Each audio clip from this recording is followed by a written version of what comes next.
Ready, set, rose.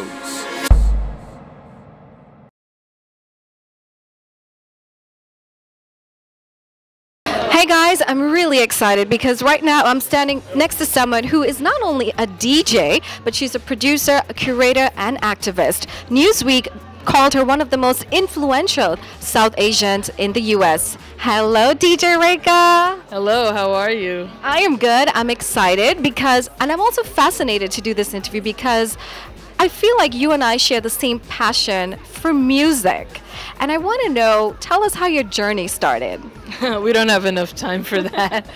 I grew up loving music, listening to music, and kind of one thing led to another. And my cousins and I, they used to live here. We kind of got our nickels together, and we, put together some gear, and we volunteered to do someone's birthday, and the rest is history. And I fell in love with Bhangra music. I grew up on hip hop, and my mom brought back a tape from England. She went to visit of Malkit Singh, and it literally blew my mind. And then a few years later, I heard his vocals mixed and mashed up with hip hop and dancehall samples, and it further blew my mind.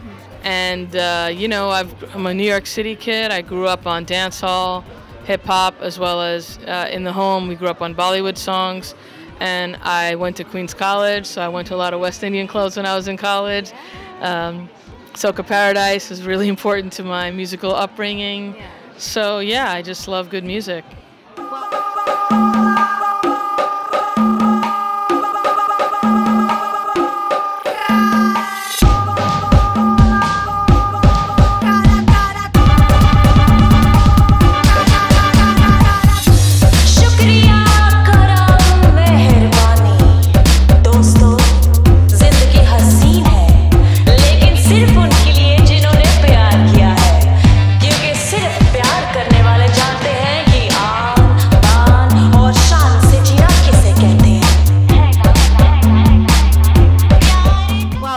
As I said, we share the same passion for music. When I listen to your mixes, I absolutely love them. I love the way you know what beat matches with what and how you entertain the crowd.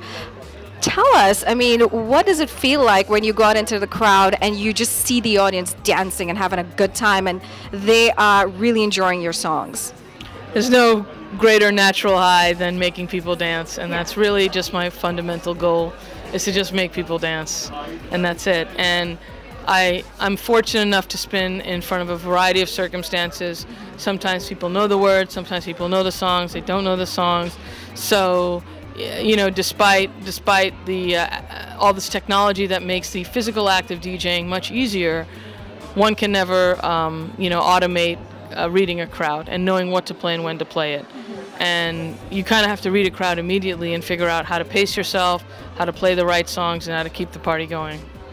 Well, speaking about keeping the party going, let's go back to 1997. I think that was the birth of Basement Bhangra. And if I quote correctly, Newsweek called it an exhilarating blowout. Can you tell us, where did that idea come from? And it's been year after year so successful. The idea came out of classism and racism, actually. I, was a DJ in the late 90s, mid to late 90s. I started out my career, and I was throwing my own parties and often booked by other, mostly South Asian promoters, where I would get specific directives to not play two things. Don't play black music, because that's hood music, and don't play cab driver music, which meant Bhangra, within the array of South Asian music. Like, keep it safe, keep it Bollywood, which is seen more of a corollary to top 40.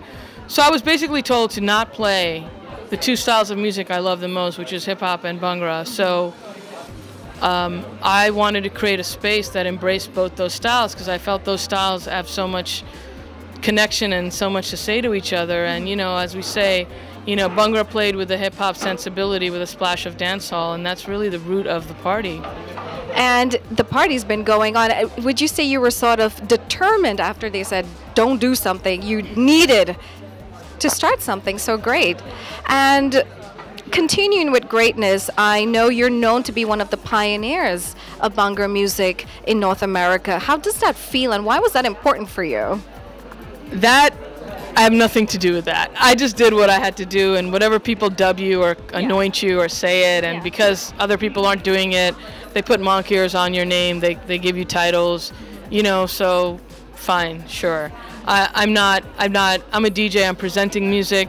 I'm not the only person that's doing it. I'm not making the tracks, so I play the tracks that I do make, and I do make my own.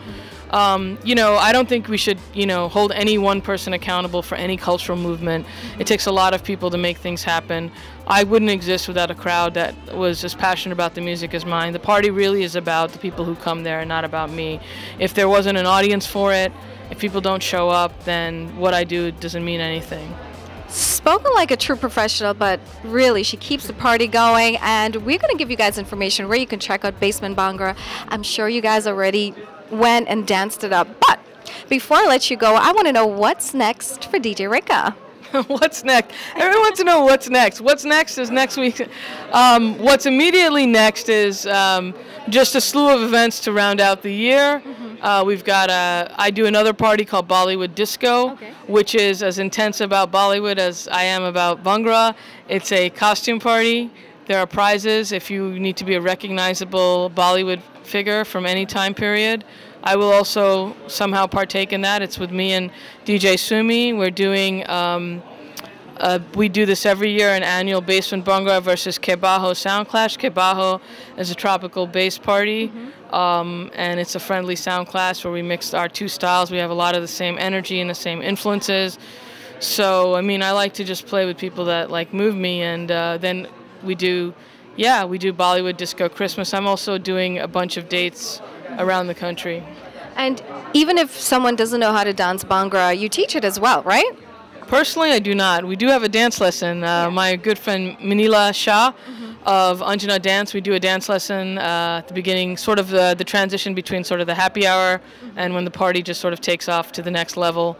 We do a Bhangra dance lesson. It's part of the night. It's part of the experience. Well, now chatting with you, I would say check down the bucket list. It was so great. It was short and sweet. Thank you so much. Thank you so much for having me. Okay, New York City. Okay, thank you very much. I'm no scientist, and I was very bad at math. That's why I'm doing this. But I have some confidence in saying that we've exceeded any records that preceded us. I think so. We got one more song, and I always say if you can dance fast, that's easy. But if you've got swag, you can dance slow. So there's one more for me. Give it up one more time to yourselves for coming out and supporting this thing. You know, there may be other things, but this thing was the first thing. That's all I gotta say. I also cannot forget to thank my parents who did not have authorization but were on stage dancing. Can someone take care of that, please? All right, one more song. My name is DJ Rekha, a TikTok Luther T Dance Company, Dave Sharma, and yourselves. I didn't do this alone.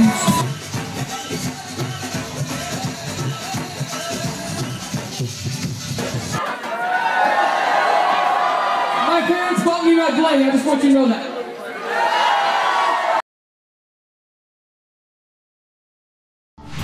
Ready, set, rose. Hi, this is DJ Rekha. I need you to check out ReadySetRose.com.